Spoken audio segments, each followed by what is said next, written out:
So this slide here is basically the summary of this video. If you understand what's happening in this slide, you can very well move on to the next one. But if you don't understand what this means, do stick around till the end of this video. Alright, so the reset command in Git has this negative connotation that anytime you use it, it will create some problem in your code base. I mean, it very well can if you don't know what you're doing, but we'll fix that in this video. Let's go in depth to see what exactly happens when you use git reset. Before getting into reset, we need to look at three essential segments in Git, all of which you're already familiar with. The first one is the head, which is a pointer to the current branch reference, which is in turn a pointer to the last commit made on that branch. This means that if you commit something, the head will become the parent for that commit. You can also think of head as the snapshot of your last commit on the branch. The second segment is what's called the index. You may also know it as the staging area. This is what Git looks at when you run the git commit command. And finally, as the third segment, we have the working directory. This is where you work on a certain set of files to eventually then stage it and commit it to the Git history. Now the typical Git workflow, as we have discussed since the very beginning, looks like this. You check out the project from the head to your working directory.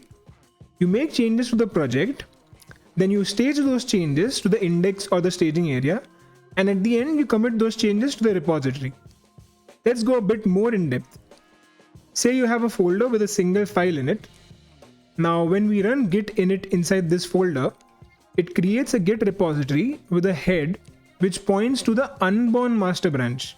We have not made any commits in this directory obviously, so this master branch is currently not pointing to anything. At this point, only the working directory has content, which is the file. Now let's say we add some code to the file and we stage it. So the index or the staging area will now also have this file. After that, we commit the file, which basically takes contents of the index and saves it as a permanent snapshot, creates a commit object which points to the snapshot, and ultimately updates the master to point to the commit. We actually had looked at this flow in the part 6 of this series, which covered the basics of branching. So if you have any doubts related to this, you can go back and watch that video. Now the head, the index and the working directory are all on the same level. Let's again make a change inside this file.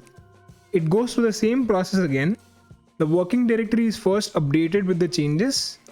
If you run git status at this stage, you'll get a message saying changes not staged for commit because the entry differs between the index and the working directory. You have not yet used the git add command, which is going to stage these files and put them in the staging area. Now you run git add to stage it to the index. If you run git status now, the message will be changes to be committed, because now there's a difference between the index and the head. This basically means that our proposed next commit is now different from our last commit. So the one that we have in the staging area, the one that we are going to commit to the git repository, is now different from what we had in the last commit. At the end, we run the git commit command to finalize the commit. A git status command now will give us no output, as all three trees are again on the same level. You make an update once again, it will go through the same exact flow.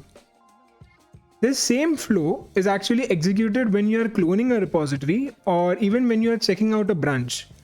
When you switch to a different branch, it first changes the head to point to the new branch, populates the index with a snapshot of that commit to which the head is pointing to, and then copies the content of the index into your working directory. So it starts with a head pointing to an older commit. It then updates the index based on the reference to the head pointer, and at the end, it updates the working directory based on the index. Alright, now let's come to the reset command. It will make more sense now that we have context. So git reset essentially manipulates these three states that we just discussed. The first thing reset does is move the head along with the branch that the head is pointing to. This is actually very different from your typical git checkout command. A git checkout just moves the head while the branch pointer still points to the same topmost commit. Git reset on the other hand moves the branch too. So if for instance the head is set to the master branch, Running git reset along with a commit hash will start by making master point to this new commit hash. This step will always take place no matter what type of reset you are trying to invoke. So there are basically two main types of resets, a soft reset and a hard reset. Regardless of the type of reset, the moving of the head pointer to an older commit, this step will always take place. The only difference between a soft reset and a hard reset is that soft reset will stop right here. It won't move forward. So the head pointer moving to an older commit, this is exactly what a soft reset is. So what does this first step actually look like in your local Git repository? It actually looks like you undid the last commit command. That's it. So after committing your changes to the Git repository, if you run a soft reset, it will basically undo the commit that you made, and you will now again have all the changes that you made in the commit in your staging area. So you are now one Git commit away from reaching to the same point.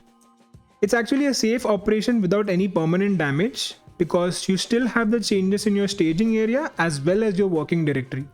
The only segment that has changed is the head pointer. Other than that, you still have the changes in your index and the working directory.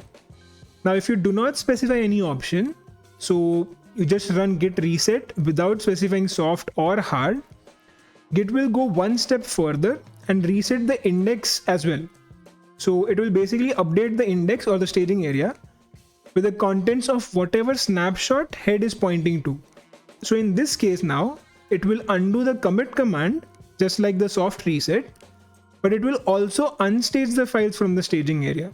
So it's going one step further.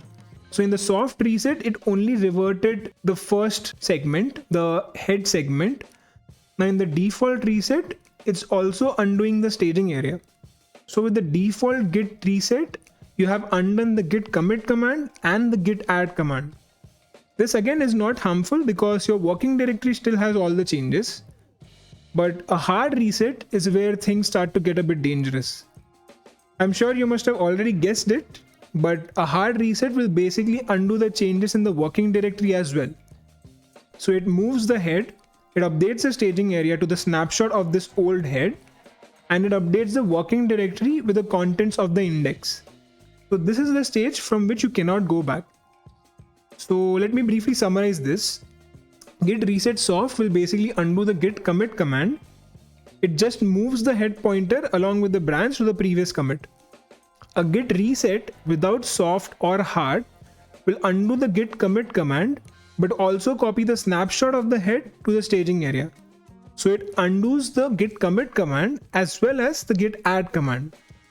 Finally, git reset hard will undo the git commit command. It will also undo the git add command, and it will also undo the working directory, which is why it's considered to be dangerous. Alright, so I hope this made sense to you. It's not really that complicated once you know the inner workings of these commands. You can use the git reset command to go back to a particular hash in your commit history. It's perfectly fine. But the most common use case that I normally come across is when you have accidentally committed something and you just want to undo that commit. So in this video, all the examples will be resetting to the previous commit, but obviously you can reset to any other older commit as well.